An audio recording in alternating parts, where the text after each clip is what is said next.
Kottappadi saint Lazarus ദേവാലയത്തിൽ പുണ്യശ്ലോകനായ ചുങ്കത്ത് പാറേക്കാട്ട് വരദച്ചന്റെ 111 ശ്രാദ്ധത്തിനുള്ള ഒരുക്കങ്ങൾ പൂർത്തിയായി. ഞായറാഴ്ചയാണ് ശ്രാദ്ധാചരണം.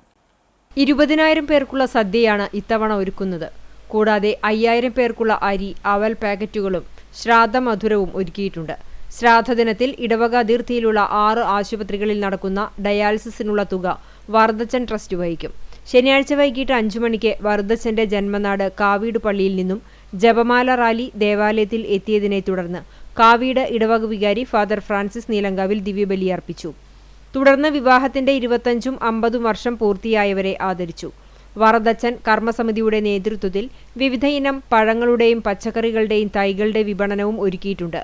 ഞായറാഴ്ച രാവിലെ 6നും 7നും വിശുദ്ധ കുർബാന, 10 മണിക്ക് അനുസ്മരണ ബലി, കബറടത്തിൽ ഒപ്പീസ്, അന്യത, തുടർന്ന് ശ്രാദ്ധ സദ്യ, ആശീർവാദം, കുട്ടികൾക്കുള്ള ചോറൂണ്, ദിവ്യബലി എന്നിവയ്ക്ക് തൃശൂർ അതിരൂപത ചാൻസലർ ഫാദർ ഷിജോ ചിരിയങ്കണ്ടത്ത് മുഖ്യ കാർമ്മികനാകും.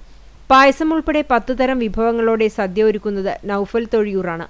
ചടങ്ങുകൾക്ക് വികാരി ഫാദർ ഷാജി കൊച്ചുപുരയ്ക്കൽ, അസിസ്റ്റന്റ് വികാരി father Thomas Ookken, general convener Poly KP, ശ്രാദ്ധസദ്യ കൺവീനർ തോമസ് പുലിക്കോട്ടിൽ, ട്രസ്റ്റിമാരായ Babu VK, Sebi Thanikkal, Davis CK, trust secretary Rajesh Jack, PRO Job C Andrews എന്നിവർ നേതൃത്വം നൽകി.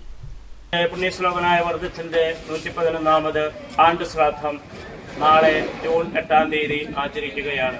20,000 പേർക്കോളം കൂട്ടുസദ്യ ഒരുക്കി ഞങ്ങൾ കാത്തിരിക്കുമ്പോൾ ഇത് അനേകർക്ക് വരദച്ചന്റെ പുണ്യ ജീവിതവും ത്യാഗോജ്വല ജീവിതം അനേകർക്ക് മാതൃകയാകുന്നതിനും മധ്യസ്ഥത്തിലൂടെ അനുഗ്രഹങ്ങൾ ലഭിക്കുന്നതിനും ഇടവരട്ടെ എന്ന് പ്രത്യേകമായിട്ട് ആശംസിക്കുന്നു, പ്രാർത്ഥിക്കുന്നു. ദൈവം നല്ല കാലാവസ്ഥയും നല്ല ജനസാന്നിധ്യവും നൽകി വരദച്ചനോടുള്ള സ്നേഹവും വരദച്ചനിലൂടെയുള്ള അനുഗ്രഹവും അനേകർക്ക് ഇനിയും ലഭിക്കുവാൻ ഇടവരുത്തട്ടെ എന്ന് പ്രത്യേകമായിട്ട് ആശംസിക്കുന്നു.